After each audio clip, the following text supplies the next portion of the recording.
जय हिंद प्यारे साथियों।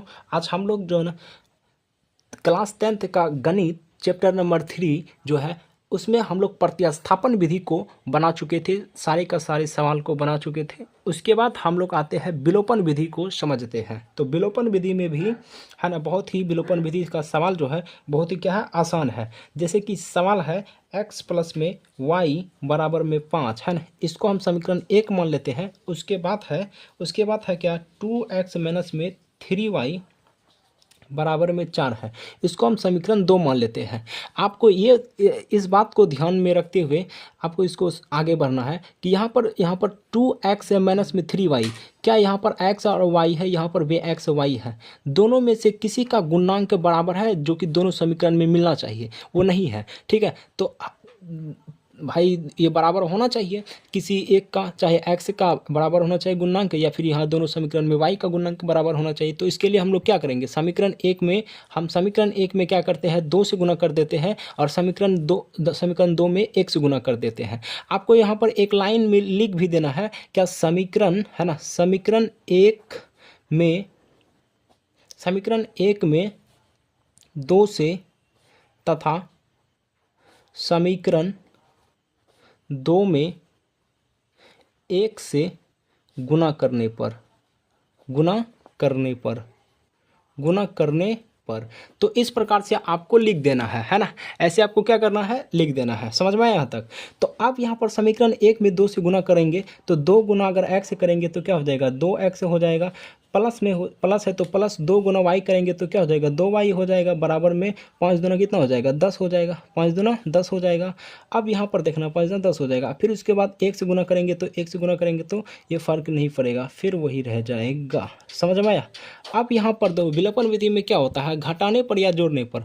सबसे पहले हमको यहाँ पर देखना, ये दोनों सेम हो गया, ये सेम हुआ या नहीं हुआ। दोनों x या y का दोनों का गुणांक है ना, x या y का दोनों में से किसी का गुणांक बराबर होना चाहिए, ताकि हम इस दोनों में से किसी को घटा सकते हैं। ठीक है, अब यहाँ पर देखना है, लिखना है घटाने पर, है ना, घटाने पर लिख करके जहाँ पर आपको देखना है प्लस है, वहाँ पर आपको इसके नीचे में विपरीत चिन्ह देना है। जैसे यहाँ पर कुछ नहीं तो प्लस है तो इसके नीचे में क्या देंगे, माइनस। यहाँ पर माइनस है तो क्या देंगे, प्लस। यहाँ पर प्लस है, कुछ नहीं तो प्लस है, यहाँ पर क्या देंगे, माइनस। ठीक है, तो अब ये देखो, ये नीचे वाला चिन्ह का वैल्यू दी जाती है, तो प्लस में 2x माइनस में 2x क्या हो जाएगा, कट जाएगा। अब यहाँ पर प्लस में 3y और यहाँ पर प्लस में क्या है 2y है, तो कितना हो जाएगा, 5y हो जाएगा मिल करके 5y, और 10 में 4 गया कितना हो जाएगा, 10 में 4 गया 6 हो जाएगा। तो y बराबर क्या निकलेगा, 6। ये y का गुणांक में है 5। ठीक है, इस बार आएगा तो क्या हो जाएगा, बट्टे में आ जाएगा। तो y का मान कितना निकला, 6/5 निकला। y का मान 6/5 निकला। बोलो साथियों, y का मान कितना निकला, 6/5 निकला। अब यहाँ पर लिखना है फिर से एक लाइन, y का मान समीकरण 1 में या 2 में कहीं पर भी रख सकते हैं। आप स्वतंत्र हैं, यहाँ पर विलोपन विधि में स्वतंत्र है। आप चाहे 1 में रख सकते हैं या 2 में रख सकते हैं, किसी में रख सकते हैं, लेकिन प्रतिस्थापन विधि में 1 में ही रखना पड़ता था। यहाँ पर किसी में रख दीजिए। ठीक है, जैसे कि हम y का मान समीकरण 1 में रख देते हैं, 1 में रखने पर तो समीकरण 1 में जैसे रखेंगे तो x सबसे पहले समीकरण 1 लिख देते हैं, x प्लस में y बराबर में कितना है, 5 है। इसको लिख दें तो x का मान नहीं है, x का मान निकालना है, तो x प्लस में y का मान कितना है, 6/5 है। 6 कितना है, 5 है। बराबर कितना हो जाएगा, यहाँ 5 है, बराबर कितना हो जाएगा, 5 हो जाएगा। अब यहाँ पर देखना साथियों, यहाँ पर x है तो x हम बराबर लिख देते हैं 5, तो 5 इधर प्लस का 6/5 है, उधर जाएगा माइनस का 6 कितना हो जाएगा, 5 होएगा। अब इसको यहाँ पर एलसीएम लेंगे तो x बार क्या हो जाएगा, 5 कम 5, 5 कम 5 होएगा। 5 से भाग देंगे 1 है ना, 1 से भाग देंगे तो 5 होगा, 5 दूनी 25 हो जाएगा, 25 हो जाएगा। ठीक है, माइनस में कितना हो जाएगा, 5 कम 5, 1 गुना 6 करेंगे तो कितना हो जाएगा, 6 हो जाएगा। ठीक है, तो x बराबर कितना हो जाएगा, 25 में 6 गया 19/5। आपको x और y का मान निकल गया ना, x का मान कितना निकला है, इतना। तो आप यहाँ पर लिख सकते हैं, अतः x बराबर 19/5 तथा y बराबर 6/5। यही हो गया आपका आंसर, उत्तर हो गया। ठीक है, बोलो यहाँ तक किसी को दिक्कत? यही मेथड है। आपको अगर कोई भी दो समीकरण देगा, आपको या प्रतिस्थापन विधि से सॉल्व करने के लिए कहेगा या विलोपन विधि से सॉल्व करने के लिए कहेगा, क्या आप कर देंगे सॉल्व? आप जरूर कर देंगे, हमें मालूम है, ठीक है। तो उसके बाद हम लोग आते हैं दूसरा सवाल में, है ना। दूसरा सवाल क्या है साथियों? दूसरा सवाल है, जैसे यहाँ पर दूसरा सवाल है 3x प्लस में 4y, क्या है 4y बराबर में 10, बराबर में कितना है 10। इसको हम समीकरण 1 मान लेते हैं, समझ में आया। अब उसके बाद यहाँ पर देखो 2x माइनस में 2y बराबर में कितना है 2 है। इसको हम समीकरण 2 मान लेते हैं। क्या साथियों दोनों समीकरण में से किसी एक का गुणांक या x का गुणांक या y का गुणांक क्या सेम है? नहीं है। सेम है नहीं है, तो हम लोग क्या करेंगे, वही काम करना पड़ेगा, ये वाला चीज़ करना पड़ेगा। अगर सेम रहता तो डायरेक्ट हो जाता, लेकिन नहीं है सेम किसी का गुणांक, तो क्या करना पड़ता है, गुणा करना पड़ता है। समझ में? एक स्टेप ज़्यादा लग जाता है। अगर सेम रहता तो फिर एक स्टेप कम ही होता। समझ में? किसी को दिक्कत यहाँ तक नहीं ना। अब उसके बाद हम लोग लिखेंगे क्या, समीकरण लिखेंगे यहाँ पर समीकरण। अगर यदि हम क्या करते हैं समीकरण 2 में, है ना, समीकरण 2 में यदि हम 3 से गुणा कर देते हैं, है ना, गुणा तथा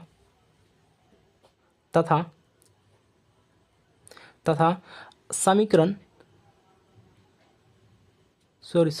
1 में अगर हम 2 से गुणा कर देते, किससे, 2 से, तथा समीकरण 2 में, है ना, 2 में 3 से अगर हम गुणा कर देते हैं, 3 से गुणा करने पर, है ना। यदि अगर हम यहाँ पर 2 से गुणा कर देते हैं, तो अगर यहाँ पर हम 3 से गुणा कर देते हैं, है ना, 3 से गुणा कर देते हैं, तो 3 दूना 6 हो जाएगा। यहाँ पर कितना हो जाएगा, है ना, 2 तिया 6 हो जाएगा। तो x का गुणांक बराबर हो जाएगा, है ना, तो बराबर हो जाएगा। हमको किसी एक दोनों समीकरण में से किसी एक का ही गुणांक बराबर करना है, चाहे x का या y का, ठीक है। तो अब यहाँ पर देखना है ना। अब आगे सॉल्व करेंगे, है ना, आगे सॉल्व करेंगे तो यहाँ पर क्या हो जाएगा, 3x प्लस में 4y बराबर में, क्या लिख दिया भाई, 2 से गुना करेंगे तो कितना हो जाएगा, 6y हो जाएगा ना। 6y प्लस में कितना हो जाएगा, 8 गुना करेंगे, 4 दूना 8y बराबर में 10 दूना 20, 10 दूना कितना हो जाएगा, 20 हो जाएगा।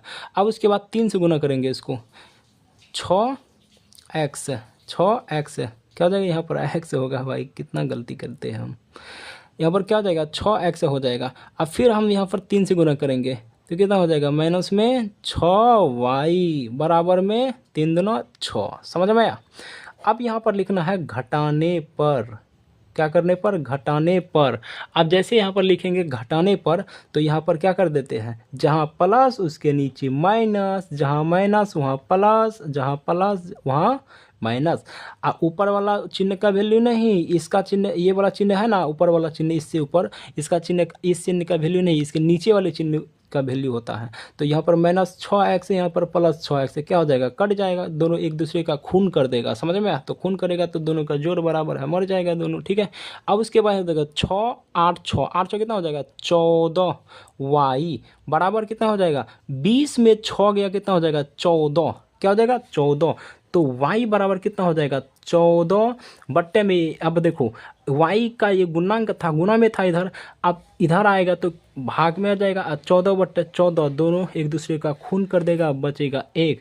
तो y बराबर कितना हो जाएगा, तो 1 हो जाएगा। y का मान कितना निकला, 1। अब लिखना है कि y का मान, है ना, y का मान समीकरण 1 या 2 में किसी में रख सकते हैं।